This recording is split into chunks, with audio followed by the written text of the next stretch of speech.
So our first speaker is Ed Parham, and Ed is the design director and head of innovation with Space Syntax. The title of the talk is Spatial Tools to Better Manage Places. So with that, I'll hand over to Ed. Thank you. Thank you. And I'm going to just share my screen, and hopefully everybody, can you see that now? Should be coming through. Yeah, great. Okay, thank you. So there we go. So I'm Ed Parham, I'm from Space Syntax. We're an SME based in London. We were a spin out from UCL originally about 30 years ago, and we're now employee owned. What we're really interested in is the way that the design of the built environment affects day-to-day behavior, the way that has long-term outcomes. And our particular focus is on the use of modeling, taking the urban systems, those hard infrastructure systems, analyzing how they fit together so we can understand those relationships and the way they relate to outcomes. So to give you an example of this, people might have seen this. It was a story on the BBC website 2 years ago now. People had just saved up to buy their first home, but they were really unhappy because they spent the whole time in the car driving everywhere.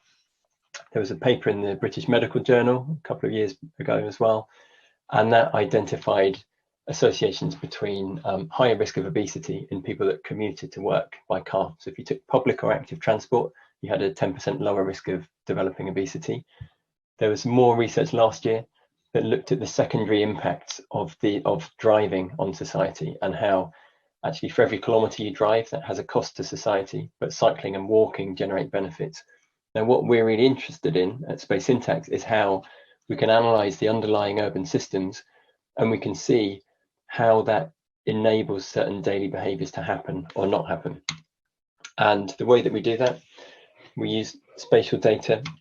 It's about the hard infrastructure systems. The origin of the company at UCL was about taking the street networks of cities and analysing the connectivity of those networks. And you can, from that analysis, you can understand how people move through a city, where they're more likely to be. And so you can predict pedestrian movement and vehicular movement. That has then secondary impacts in terms of where particular land uses need to be. If you know where people are, things like shops traditionally have needed to be close to people. E-commerce is testing that a bit, but you really need to have access to customers. And so what you find in most cities is that, I think the statistic for London is that 80% of the shops are on the top 20% of the best connected spaces. So that was the core technology that we've been using on real world projects. In the last 5-ish, maybe 7 years, there's been big developments in technology in terms of the amount of data that's available. Software, there's open source software, there's better hardware. Lots of graduates can now code in a way that they couldn't before. And what that means is that you can build bigger models, and they're more complicated. You can analyze them quicker. And that's interesting to people who are kind of really technical. But the key question in this is, so what? And the big benefit that we're finding is that it's a bit counterintuitive, but a more complicated model can actually give you an answer that you don't need to be trained to understand. So this is what we call an integrated urban model.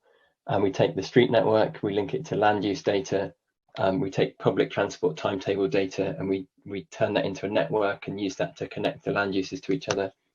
We can link it to census data as well. What that means is that you can ask questions that will make sense to somebody who lives in a city. So we can say, for every house in a city, how many jobs could I get to in half an hour? How does that change if I can only use a car, if I can use public transport? Can I get to a good school or a doctor? And to show that in a bit more detail, what I've got here is a model of Milton Keynes. And we have looked at every house, and we've looked at what the advantage of having a car is. Now, these dark blue houses, they can get to 5 times more jobs by car in half an hour than by public or active transport. So we can start to pick out the parts of the town where there is more of a problem. We can go into that in more detail because the model has got the different layers of infrastructure. We've got the street network, public transport, and land use. We could start to investigate how to change that. So we might be able to say, if we just looked at the street network, would a new street through here help reduce the dependence of having a car? But we know that actually adding streets to existing cities is really difficult. It's slow, it's expensive, and it's really unpopular. So maybe you could rule that out. You could look at, we can go into more detail about the land use, and we could say, could we get more land use in this part of the city? You might be able to do that, but again, it might take time. You can then go into public transport and say, could we get a bus route to come through here? But again, because we've got those other bits of data in the model, we can start to see, does it have the density to support a bus route? Does the length, the additional length that the bus would have to go on through those extra bits of street network, does that make it possible to run a bus through there? So we can start to interrogate each of these underlying characteristics to see what is and what isn't possible and what's contributing to this characteristic. A lot of the time we show the data as maps because we're using it in a planning context, but not always. And we pull out the data in other formats when we need to. So this graph is showing basically the number of jobs here you can get to by car compared to the number by public and active transport. And we've got an existing public transport mode share here, which is 10%. Now, Milton Keynes were really interested in seeing, could we test their 2037 plan? So we took the model, we updated it, added in the new connections, the land use, the density, public transport. They had a target mode share of 45% public transport. To hit that mode share, you would want to see the gap between these two peaks get smaller. So you'd want to see the advantage of having a car become less. When we reran the model and updated it, we actually found the gap between those two peaks got even bigger. So the advantage of having a car in future becomes even bigger than it is today, which makes it really difficult to hit that public transport mode share.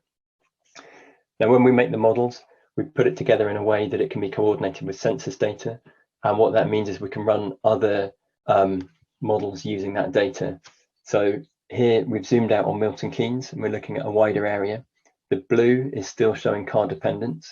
And what we've got in different shades of grey in the background is it's an Age UK model of looking at the risk of social isolation in elderly people.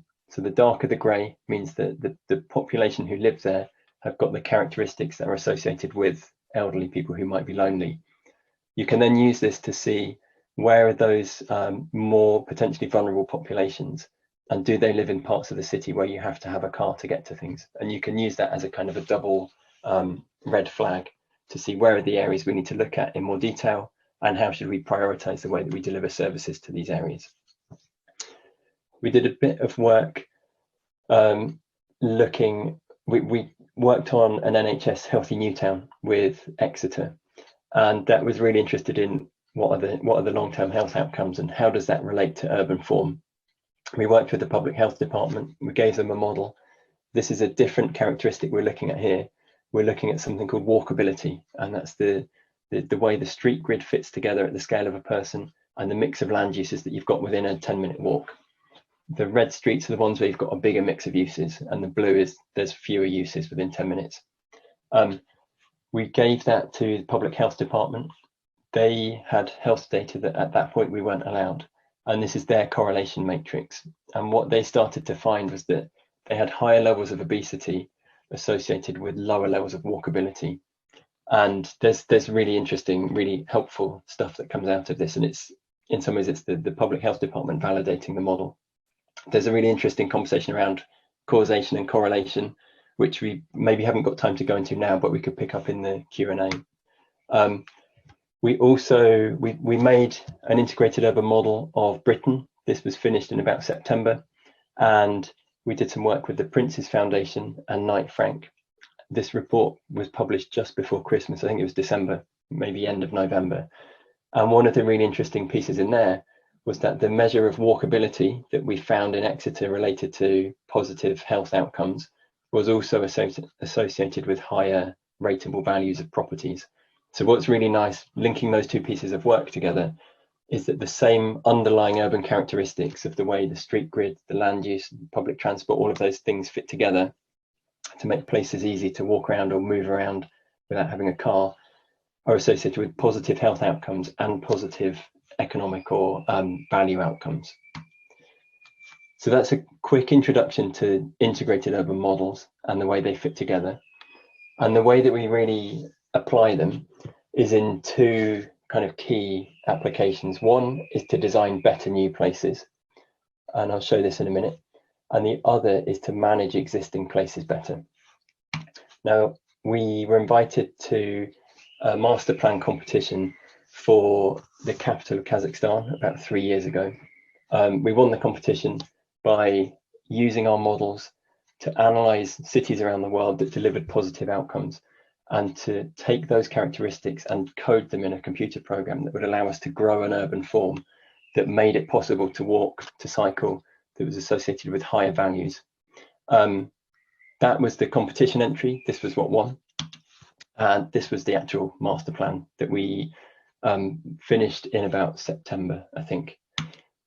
Now, the last example I was going to show you was one of the things that we recognize is that not all cities are growing, not all cities are physically changing, but we know that the spatial infrastructure and the hard infrastructure underneath the city or within a city or a place or a town is really influential on what happens day to day. One of the things that we want to do is to use that to help people to manage places better. So if you can see that there are parts of the city that present a higher risk, they're more difficult to get to the things that you need to using a car, you haven't got access to the services that you need. We want to be able to use that to identify where there are higher risks, where there are lower risks. Now, this was a project where it was Innovate UK and Newton funded. It was to work with Sao Paulo, and it was to help make a tool that allowed city planners to improve the lives of elderly people in the city. So what we're really interested in is removing the technical barriers to our model so that people can use that to see where are the parts of the city that are more difficult to live in and why are they like this. The thing that we added to this that was really unique was that there were there was an overall score of how livable different parts of the city were, and we broke that down to explain how easy was it to have social interactions, physical activity, could you get to the health services you needed, could you get to public transport, and we started to introduce in that variation according to the level of physical health and the level of income. What that meant that the planners could do was to ask a series of questions. They could see how quality of life in different parts of the city changed depending on how far you could walk in 10 minutes, what income level you could be at, and how that affected what modes of transport you had access to. This is a tool that is live and it's online here at the moment. We did it for two small parts of Sao Paulo, and that's really about trying to deploy our modeling and technology in a slightly different area to normal, and it's about how can you deliver things on a day-to-day basis. And that is a very quick summary of the work that we do. And I think that the real kind of core point to finish on, I think, is to say what we're really interested in is not just seeing what's happening where, but by analysing the underlying systems, the street networks, the land use of public transport, we can explain why particular things happen in different parts of the city. And when you can understand that, you can either change it or you can mitigate it. So at that point, I'm going to hand back and yeah, we'll pick up any questions. Okay, thank you, Ed. Fascinating. I was going to ask one question of each speaker, and then we can take others into the panel. And there are a few that we will take into the panel. But one simple question is, how well can you use this system in a rural area? Yeah. Well, we've got it analysed for the whole of Britain at the moment. And what it doesn't make a difference between whether you're in a rural area or an urban area. But what it will start to do is you'll be able to really clearly explain the differences of what it's like to live in those different places. So you'll be able to see, if you lived in the centre of Milton Keynes, you might be much less car dependent than if you live in a village on the outskirts. You probably have, if you live in a village on the outskirts, you have less good access, or you have less choice of the services you can access, and those kind of questions. So we can start to quantify that and really explain it. Thank you very much. There are more questions in the chat. We'll come back to them in the Q&A.